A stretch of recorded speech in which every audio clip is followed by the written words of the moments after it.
Na makiaria marĩ kaunti-inĩ ya Meru, atongoria a Mũng'ethanĩro maugĩte President William Ruto ndakoretwo akĩruta wĩra ũrĩa gũbatiĩ ta mũikarĩri gĩtĩ wa ngwatanĩro ya Afrika ya irathĩro. Makiuga President nĩ atũmĩte bũrũri wa Kenya woneke ndũngĩhota kũnyitithania mabũrũri mangĩ ta South Sudan. Matongoretio nĩ Kalonzo Musyoka maugĩte thirikari nĩrenderia ekinaĩ a kuma mabũrũri mangĩ passport cia Kenya, makienda ũhoro ũyũ ũthuthurio ũhoro-inĩ wĩgiĩ mbara ĩrĩa ĩrathiĩ na mbere ya Iran na Amerika na ĩrĩa ya Russia na Ukraine. Maugĩte nĩ wĩra wa thirikari kũrĩhĩra arĩa a Kenya arĩa mahingĩrĩirio nja wa bũrũri tigiti wa ndege na kũmacokia gũkũ bũrũri-inĩ.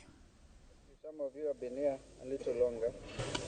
The abandonment of Kenyan citizens stranded abroad and the facilitation of sanctioned actors within our borders. Taken together, these failures have transformed Kenya into a pariah state, one that contributes to instability in East Africa and undermines its own citizens at home and abroad. Indeed, as we speak, I think William Ruto is handing over the chairmanship of East African Community Summit.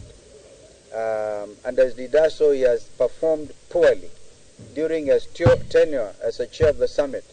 The government of Kenya, through the Ministry of Foreign Affairs, the State Department for Diaspora Affairs, and Kenya's diplomatic missions, has both the constitutional duty and the financial means to organize and fund the repatriation of distressed Kenyan nationals.